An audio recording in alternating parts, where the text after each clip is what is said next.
যে আমরা কোনোদিনই আমরা ফ্যাসিস্ট হাসিনাকে আর এই দেশে রাজনীতি করার কোনো সুযোগ দিব না। শপথ দিতে হবে যে আমরা কারো কাছে কোনদিন মাথা নত করব না। আমরা আমাদের দেশকে আমরা নিজেরাই স্বয়ং সম্পূর্ণ হয়ে গড়ে তুলব। বন্ধুগণ, এই ছাত্র গণ অভ্যুত্থানের 15 বছর ধরে যিনি আমাদের সঙ্গে থেকে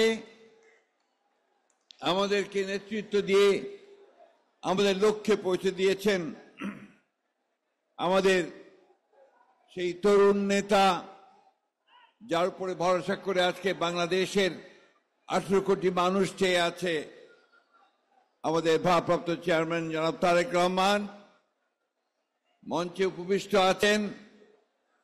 ছাত্র আন্দোলনের সোনালী অতীত যাদেরকে তার সবাই বলে, অর্থাৎ যারা সফলভাবে অভ্যুত্থান করেছে বিভিন্ন সময়ে, সেই সমস্ত সৈনিকেরা, এবং আজকে এই সমাবেশে উপস্থিত লক্ষ ছাত্র ভাই ও বোনেরা, আসসালামু আলাইকুম। নতুন একটা সূর্য উঠেছে। এই সূর্য আলোকিত করবে আমাদের সকলকে। এই সূর্য একটা নতুন দিগন্তের সূচনা করেছে, একটা নতুন স্বপ্ন দেখাতে শুরু করেছে। প্রিয় ছাত্র ভাই ও বোনেরা, আমাদের সামনে একটা নতুন সুযোগ হিসেবে উপস্থিত হয়েছে আমাদের এই বাংলাদেশকে আবার নতুন করে তৈরি করবার। আমাদের ছাত্র ভাইরা তারা অনেক রক্ত দিয়েছে, অনেক নির্যাতন সহ্য করেছে, বারবার কারাগারে গেছে। আমার মনে হয় আমার এমন একজন ছাত্র ভাই নেই যে যারা কারাগারে যায়নি, নির্যাতন সহ্য করেনি। আজকে সেই টেকনাফ থেকে তেঁতুলিয়া পর্যন্ত সমস্ত এলাকার ছাত্র ভাইয়েরা আজকে এখানে সমবেত হয়েছে। এটা একটা অত্যন্ত আনন্দের দিন, আবার একই সঙ্গে আমাদের কষ্টের দিন। কারণ 1 বছর আগে এই দিনটিতে, এই সময়টাতে আমরা আমাদের ভাইদেরকে হারিয়েছিলাম। আমি গত পরশু বা তার আগের দিন, আমার ঠিক মনে নেই, আশুলিয়াতে গিয়েছিলাম। সেখানে আমাদের এই ছাত্র ভাইদেরকে পুড়িয়ে, গুলি করে মেরে ফেলার পরে পুড়িয়ে মেরে ফেলা হয়েছে। একটা ক্লাস 2 এর ছেলে গুলি করে তার মাথার খুলি উড়িয়ে দিয়েছে। সে মাথার খুলিতে সে মারা যায়নি, পরে সার্জারি করে তার মাথার খুলিটা প্লাস্টিক দিয়ে লাগিয়ে দিয়েছে। এরকম অসংখ্য অসংখ্য ঘটনা আমাদের রংপুরের সাইদ, চট্টগ্রামের ওয়াসিম থেকে শুরু করে শত শত হাজার ছাত্ররা প্রাণ দিয়েছে। 1 দিন নয়, 2 দিন নয়, দীর্ঘদিন ধরে। শুধু 36 দিন নয়, তারও আগে 15 বছর ধরে আমাদের ছাত্র জনতা, শ্রমিকেরা তারা প্রাণ দিয়েছে। এই যে প্রাণ দেওয়া, এই যে বিসর্জন দেওয়া, আত্মত্যাগ করা, লক্ষ্য তো একটাই, সেটা হচ্ছে আমরা একটা সুন্দর আবাস ভূমি চাই। আমাদের ছাত্ররা কি চায়? তারা পাশ করে চাকুরি পাবে, তারা পাশ করে নিজেদের নিজে প্রতিষ্ঠিত করবে, বাবা মায়ের কষ্ট দুঃখ লাঘব করবে, এই জিনিসটাই চায়। তারা বাংলাদেশের নতুন নতুন কলকারখানা দেখতে চায়, তারা বাংলাদেশে নতুন কর্মসংস্থান সৃষ্টি করা দেখতে চায়, তারা এখানে ন্যায় বিচার দেখতে চায়, এবং একই সঙ্গে তারা দেখতে চায় যেখানে ভালো মানুষেরা দেশ শাসন করুক, একটা সুশাসন চায়।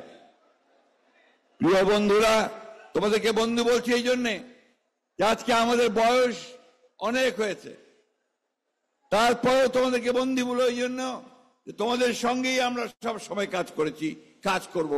তোমাদেরকে বন্ধু বলতে আমরা গর্ববোধ করি। আজকে বাংলাদেশের একটা 1 বছর, যেটা আমি এখনই বললাম, যে একটা নতুন সম্ভাবনা সৃষ্টি হয়েছে।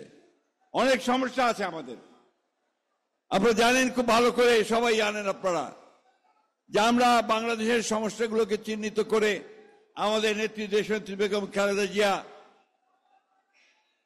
2016 সালে ভিশন ফর বাংলাদেশ 2030 দিয়েছিলেন। অর্থাৎ সেখানেই তিনি বলেছিলেন যে এই রাষ্ট্র কাঠামোটা পরিবর্তন করা দরকার। ঠিক একইভাবে আমরা যারা আন্দোলন করছি ফ্যাসিস্ট হাসিনার বিরুদ্ধে, সরকারের বিরুদ্ধে, তখন আমরা মনে করেছি এবং আমাদের নেতা তারেক রহমান মনে করেছেন যে এইভাবে বাংলাদেশ চলতে পারে না। এই জন্য কি করেছেন, সমস্ত রাজনৈতিক দলগুলোর সাথে কথা বলেছেন, কথা বলে তিনি 31 দফা কর্মসূচি দিয়েছেন। সেই কর্মসূচির মধ্যে বাংলাদেশকে নতুন করে সাজানোর স্বপ্ন তিনি দেখিয়েছেন। সেই স্বপ্ন ছিল যে আমার কৃষক তার কৃষির পণ্যের ন্যায্য মূল্য পাবে, ধান চালের ন্যায্য মূল্য পাবে, শ্রমিক তার মজুরি পাবে, ছাত্ররা পড়ার সুযোগ পাবে, স্বাস্থ্য সেবা পাবে এবং পড়াশোনা শেষ করে কাজ করার সুযোগ পাবে, কর্মসংস্থান সৃষ্টি হবে। বন্ধুগণ, আজকে সেই স্বপ্ন আমাদের তারেক রহমান সাহেব আমাদের দেখাচ্ছেন।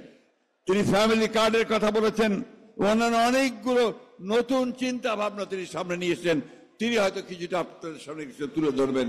আমি শুধু এইটুকু বলতে চাই, প্রিয় বন্ধুরা, আজকে আমাদেরকে ঐক্যবদ্ধ থাকতে হবে। অনেক চেষ্টা করা হচ্ছে বাংলাদেশে বিভক্তি সৃষ্টি করবার। আমাদের পাশের দেশে ভারতবর্ষে এই ফ্যাসিস্ট হাসিনা আশ্রয় নিয়েছে তার লোকবল নিয়ে। সেখান থেকে সে মাঝে মাঝেই হুমকি দিচ্ছে যে তারা বাংলাদেশে আক্রমণ করবে। তা শুধু তাই নয়, এখানে তারা বিভিন্নভাবে গোলযোগ সৃষ্টি করার চেষ্টা করছে।